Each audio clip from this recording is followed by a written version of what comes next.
Hello, R.C.W. Universe. Welcome back to another exciting episode of R.C.W. Monday Night Raw. No, okay, that's not Monday Night Raw. Okay. Hello, R.C.W. Universe. Thank you for checking out this new edition of R.C.W. Top 10. No, okay, that's not it. Okay, serious though. We are going to be introducing a new serious talk show with occasional jokes. Try to prevent them as much as possible. It is R.C.W. Talk. We will be answering your questions whether you ask them or not. If we pick up on them on the wall, we'll answer them. So, if you do get accepted to be on the show, we'll just be standing like this most likely until we get something proper, unless we decide to not get something proper. And yeah, it's meant to be serious, so we will stop the episode and take you off if, it prevents from being a good show. So, without further ado, we have 5 topics this time around. We will be talking about, to start off, the potential of Hungary's return. So, I'd like to clear up any rumors, just real quick on this. The simple answer is no. It is not happening. It was initially supposed to happen by Reborn's request to get him to shut up, also because it seemed, like a good draw-in to have Survivor Series, have him for one show. So, anything to add, you two? Um, most definitely it wasn't gonna happen. Yeah. Okay, so I'm just happy that he's not coming back. So Kendal might have a little more touch up on this one. So here is something that Flames has been talking about recently. He claims, and what is your opinion on this, that he deserves a #1 contendership match for the RCW Championship. Kendal, you were in an N1C with him in a Fatal 4-Way that also included Viper, Painful, Flames, and yourself, which is on the RCW network, and you walked away victorious in that match. You were in ring with him in an N1C situation. Do you feel that he deserves it or not? He kind of doesn't, because he hasn't been sort of active on the network or the shows. Yes, that's the point I would make in this situation. Is that he's not currently active, so it's hard to give him stuff. So Brooke, what's your opinion? If he would have won it in that Fatal 4-Way, just fair and square, then fine. But he didn't, so he shouldn't get it. Okay, sorry, these topics aren't exactly lively, but I do need to clear them up. They have been, brewing for a little bit, so I just wanted to get them out of the way, dealt with. So next topic, this one we can jump on a little bit more. Who do you think, and Kendal may or may not be able to answer to this, who do you think has the most potential out of the 3 people on the Warriors? Seeing as they are a huge rising team and doing extremely successful. Well, Flacco is very talented.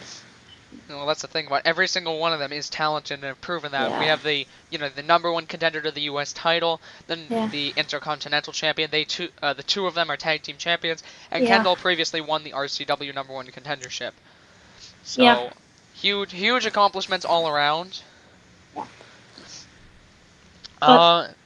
Here, I'm gonna ask Brooke before I get Kendal's opinion, because it is a little hard to comment on your own team. Brooke, who do you think has the most potential? Well, I mean, it's kind of hard to say because they all have a lot of talent, and I really hope all 3 go far. But I don't know. I don't know. I really can't answer that. Kendal, do you have any? You work with them, so. Yeah, we're all evenly matched, but I think Flacco has a bit more potential. Flacco certainly has a lot of potential. There is no doubting there. Seeing as he is the only one of you guys so far to win an individual championship. So far, that is. It's not to say that it won't ever happen, because it probably will. It could happen this pay-per-view with Y3 possibly beating Cena and Lesnar. That goes, 1/3 chance for everybody because it's a triple threat. Yep. Honestly, Y3 has a lot of potential to shine this pay-per-view. Flacco's already shown a lot, and nobody can say whether he's already maxed out on his potential, or if he just will indefinitely grow stronger and stronger, more accomplished as the weeks go along. But Kendal also has a lot of room to improve on title wins, but is very, very skilled. He's one of those people that just, has the potential to do it and just yet has not done it yet, and probably will in the near future. Kendal, any addition on that? No, not really. Oh, well, thanks. That's very original. Okay. This counts for modern day NXT. So, what is your guys' opinion on NXT today? Oh, like they Like, are pretty talented. Like we Maxer is pretty good, he not won so bad. previously on the R.C.W network. He did actually win the World Tag Team Championship with Tyre. An amazing feature. He's the NXT champion right now.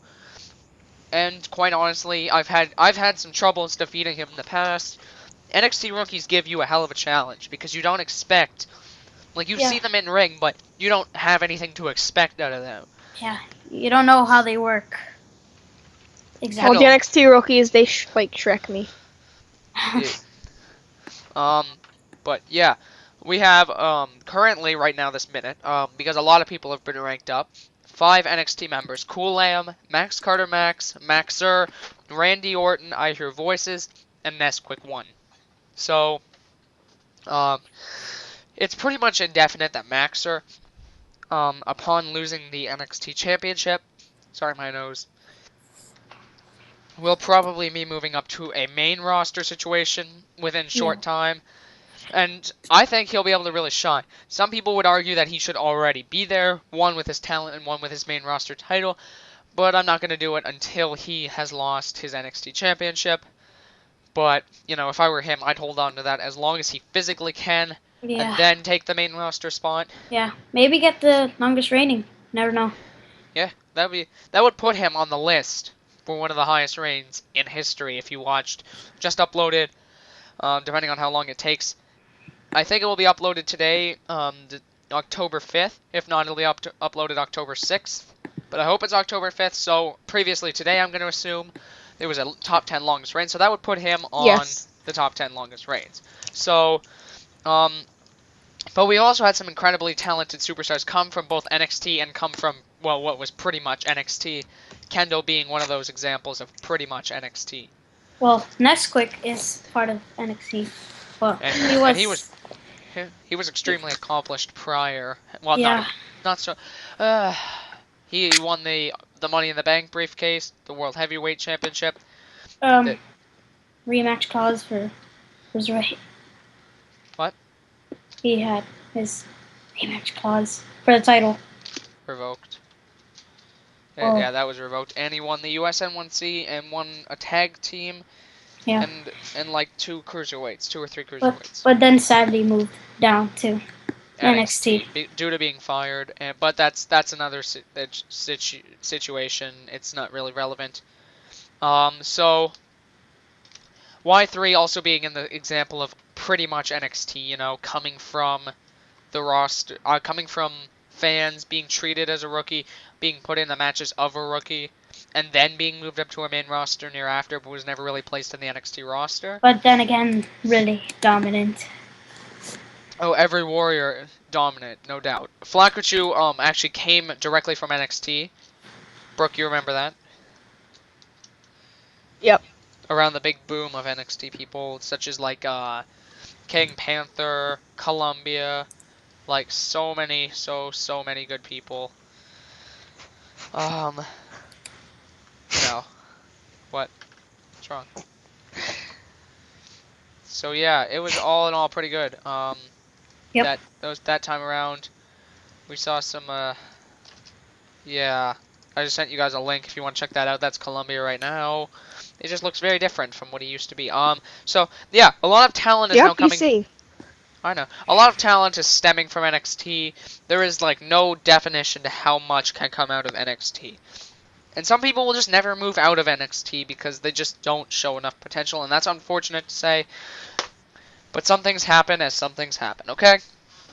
I think, quite Yep. honestly, that some of our most talented superstars in today's roster come from NXT. Anyone else want to add to that?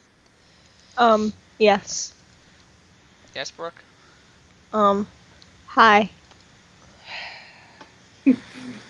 Okay, Hi. so we're gonna do a little. It's not the full-out prediction panel, but let's do Hell in a Cell sort of predictions because that was my last topic. We don't even have the full roster, so it's not really a prediction panel, and there isn't a lot of momentum going in. Only a few weeks prior to the previous pay-per-view. So we know the U.S. triple threat. Anyone have any predictions, thoughts, anything like that on this? Oh, well, I heard Y3 was teaming with Mattis. Smart move, but the problem is, what if you look at the situation. What if Y3 pulls more weight, or Mattis pulls more weight? What happens to the team? It's inside a Hell in a Cell. There's nowhere you can really run anymore. Brooke, you're Yeah, fairly safe. experienced in Hell in a Cell matches, right? Sure. Rage in a Cage. Come on, Gala. Pull it together. Oh yeah. Forgot about that. Yep, I'm the master. So, like, there isn't many places to run around, is there? No.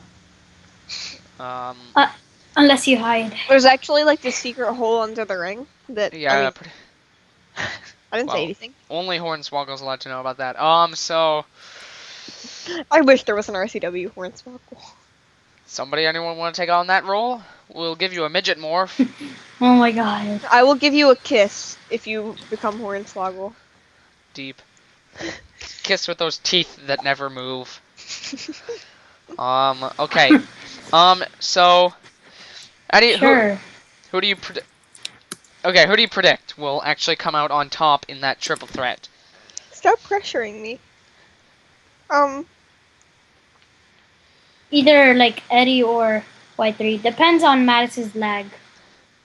Mattis usually doesn't have bad lag. He just lags out of the server, not lags while in game. So I think they all have very. I think either equivalent- Mattis or Y3. And this kind of gets rid of one of Y3's advantages if I say this, but I'm going to say it now because it's eventually going to be discovered Yeah. by Eddie as himself. Eddie underestimates Y3. Eddie is extremely talented, He's good, he's really good. But so is Y3, and so is Mattis.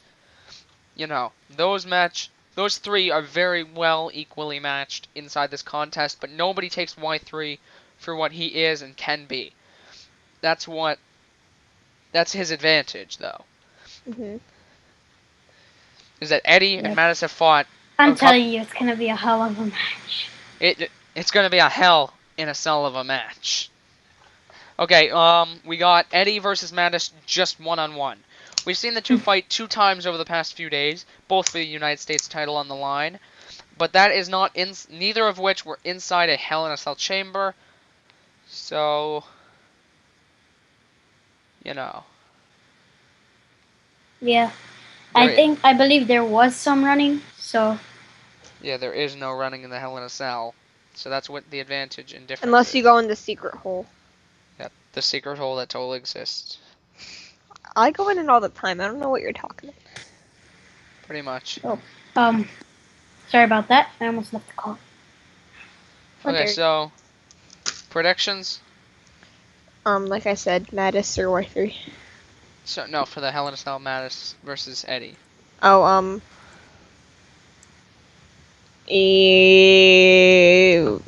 Eddie. I don't doubt in Eddie, but I don't doubt in Mattis either. I don't know who's going to win. I think it will tie. As a member of the Warriors, I think Y3. This is just Eddie and Mattis. I think Eddie and Mattis will tie exactly 2.5 times. Then Mattis will barely but surely come out on top. Okay, tag team title match, Kidz versus the Warriors, Roman Chu. I love the Warriors. They're all my base, but Kidz is this team that is like the best in the world, like CM Punk. Well, When you look at it, what was it? The mixture of Kendal and Flakuchu, I do believe, beat Kidz. But the thing is, Kendal is not in this mixture, and I'm not saying Kendal is the sole purpose that they won, but it is one of the reasons that they won. So without Kendal and trading up for Y3, you know, Kendal did come out on top as declared the most dominant member of Warriors in that triple threat match. But you know, things change, things become different. I don't know if they keep their strategy going good. If they play it very strategic, they could walk out the tag team champions. Anyone doubt me? No, I don't doubt you. I think both teams could very well come out the champions. They just have to believe in themselves. But yeah. So yeah, I'm gonna wrap that up. Thank you for checking out this RCW Talk episode, and see you next time.